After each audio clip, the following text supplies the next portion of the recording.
The next one. Oh, we're live. Okay. Okay. Well, welcome you back from this game, but we're not talking chess right here. We're talking football because this is Football Gazette, and it's been a while. I know that we have missed you as well as you have missed us. My name is Olushola Victor, and I have with me here Moiwa Joshua, FJ for MJ sure. for short. And it's interesting to know that across Europe's top 5 leagues, there has been a long break that the fans, I believe, cannot wait for it to be over. But in between this break, FIFA has kept us busy, kept our screens buzzing with action from the FIFA Club World Cup, which actually began on the 15th of June, and it's been on for a while now. 62 games have been played, 214 goals have been scored, 12 red cards have been issued in that competition so far, but the final awaits. 2 teams left contending for the title of the best club in the world, arguably, because some people think that this is like the most referenced competition. Some people are rating the FIFA Club World Cup side by side with the UEFA Champions League. What do you think about that? I think it's miles above the UEFA Champions League. Miles? Yeah, miles. I was about saying a little bit, but then no, scratch that. Wow. Miles above the UEFA Champions League. I think in terms of prize money, yes, but do you think it is? I think in terms of quality as well. I think the Club World Cup has brought a new dynamic to football competition, such the likes of which we haven't seen in recent times. Interesting. Before, we're not always used to seeing football, South American football from Brazil, the Asian football from Saudi Arabia and the likes. But then this competition actually had its way to bring everyone together under a big house. I mean, it was so beautiful to see. How I wish it can come so often, but then sadly it's just come just like the national team side World Cup once every 4 years. And I think it's fair on the players' part. Okay. Well, some clubs have been complaining, coaches, Jurgen Klopp and all of that, saying he doesn't like the FIFA Club World Cup. But I know that the fans have been enjoying it because so far so good. We've been having back-to-back action. Paris Saint-Germain versus Chelsea on Sunday, the ultimate showdown. That I'm really basking in the euphoria to get that final in front of my screen already. Oh yeah, I really can't wait. Like you said earlier, thanks to FIFA, ordinarily, but this time in previous seasons, would just be there. Bookmakers, everyone will be stranded, looking forward. Are you a bookmaker? No, I'm not. You're not a bookmaker? Yeah, I'm not. I mean, everyone was stranded, but then thanks to FIFA, they gave us something really worth it. Yeah, absolutely. Watch and see. And I think to some extent, even clubs that are not participating, their fans, they've been kind of really contented with the FIFA Club World Cup. Absolutely. So far. But then I'm sure Chelsea fans now must be really all over the place, waiting for that particular final to get in front of their screens. As they wait, PSG players are also waiting. And I would want to say that PSG happens to be the best club in the world at this time.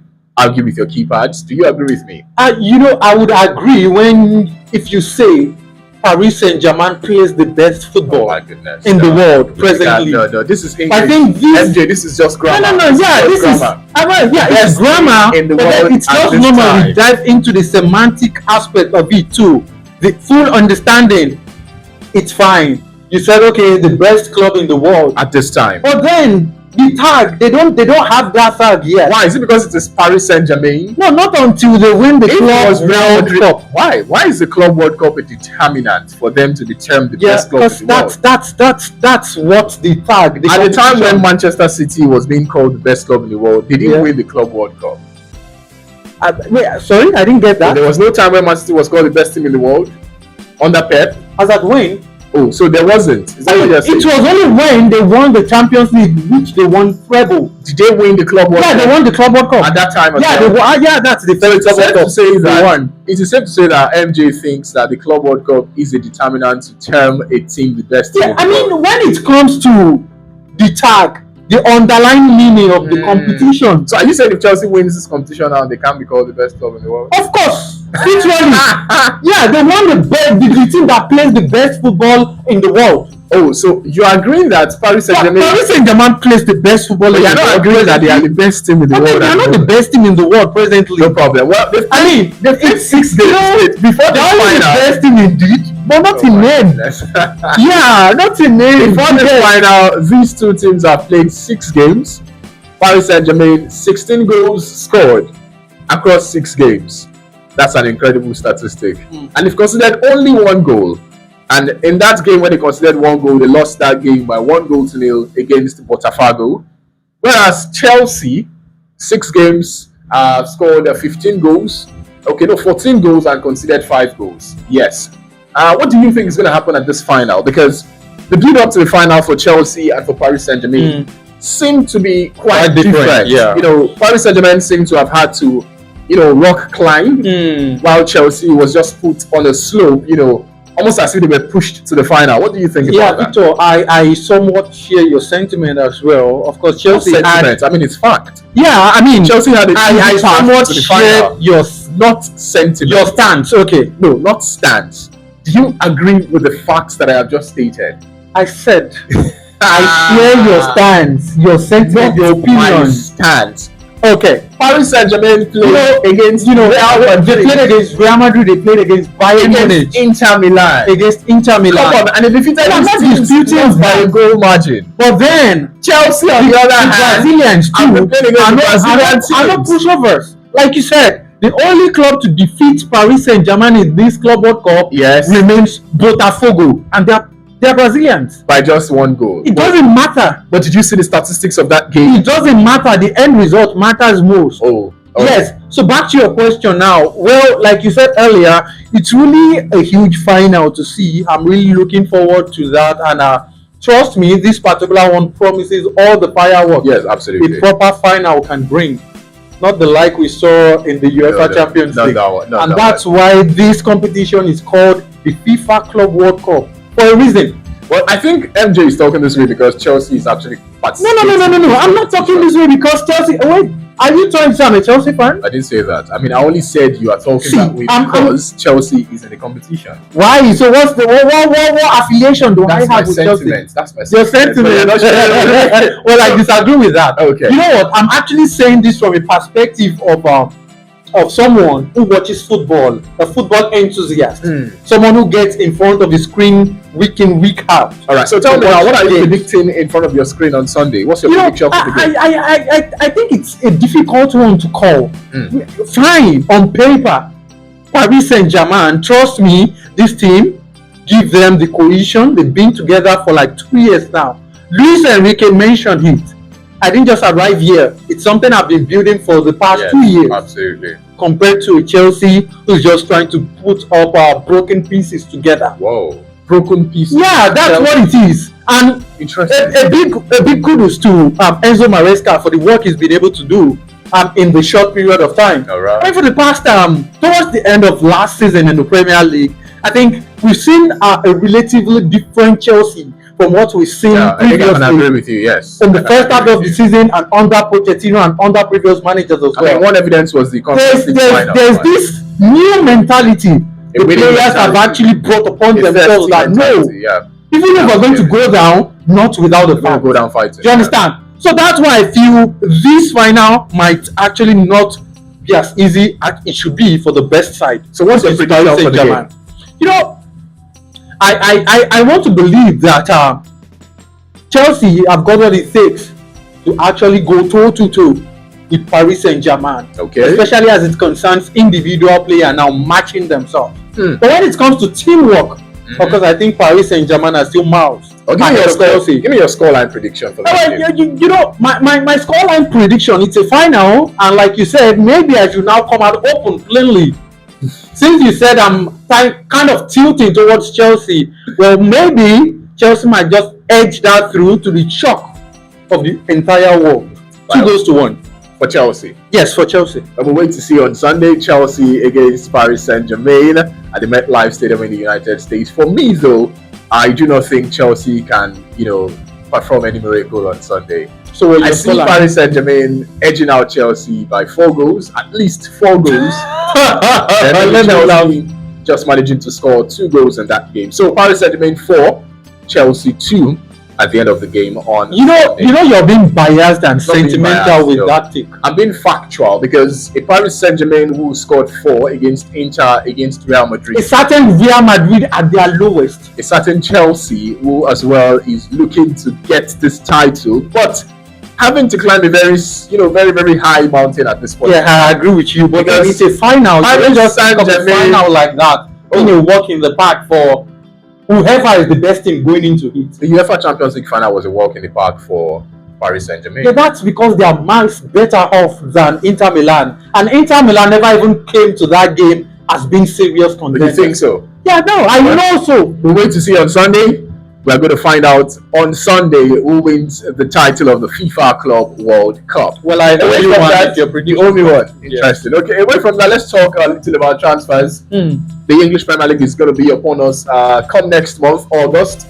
But while we are preparing to get back to the season, clubs have been pumping money out. Some clubs are just looking, just observing. But what do you think about the recent transfers of Matheus Cunha? João Pedro, what's his name now? This man, Kudus. And, Tottenham was forced him to be cooking. What's happening? Just like we've seen in previous seasons, at the end of each season during the summer transfer, teams get to head into transfer market to strengthen and buff up their team ahead of the coming season, because it's always a very long period for those club sides. And same thing is happening now. We're not surprised, but we are only just captivated by the businesses some teams have been doing. I'm actually thrilled with businesses from Chelsea and recently from Tottenham Hotspur. Tottenham Hotspur are not slacking in the transfer market. But I'm only just concerned for Manchester United, team that finished bottom half last season, still slowing things down in the transfer market. And I think they are still observing. I think they've gotten Cunha, and I think it's a wonderful addition to the team. It's someone on a normal day who's going to be bringing something different some firepower from the previous forwards we saw in Manchester United. Maybe a bit of a competition right there as well to provide some competition. But then, do you think competition? I think is going to walk into the first 11 squad. Yeah, that's how low Manchester United. There's a lot of players in the squad are going to be leaving as well. Garnacho, Marcus Rashford, Jadon Sancho, Anthony, everyone. A lot of people will still leave. So I think he's going to be walking straight into the team. But how about Mbeumo? Manchester United has been on brand Mbeumo for the past 3 months. Under their nose, Chelsea has completed the signing of Jamie Gittins, of João Pedro, of Estavo, of Kudus. So you believe Man United is slow? I think they are really slowing. They are too slow for a side that finished in the 14th or 15th position last. Let's talk about teams that are fast now. Arsenal have landed Madueke at the I think there are two different things. When a team is spending money wisely. Oh, so we're spending foolishly now? Some way, somehow, I think maybe Arsenal are not investing properly to what they actually need. Are you saying Arsenal is spending foolishly? Yeah, you can call it that way, but I didn't say that. You guys seem to be spending your money. I mean, according to MJ, I feel last season, Arsenal were really hard done by for most part of the season due to lack of a proper or recognized centre forward. Yes, a 9. A proper 9. So now, I was shocked. This is not buying the 9 yet. We've seen Nordgaard, we've seen Zubimendi. And these guys are not centre almost money Madueke to be completed. So do you think Arsenal is what's the word now? Indulging Arteta? Well, I think they are being nonchalant about what they need to do. What if they don't want the title? What if there's something that exists? To always be always be there, place. Always be present.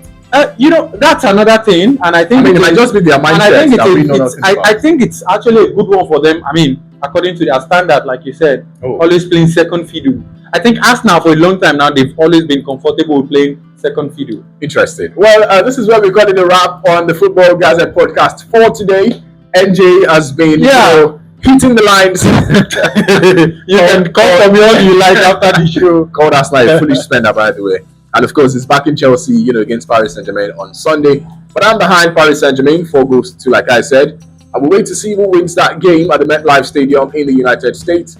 Thank you so much for being a part of this podcast. We'll catch you in our next video.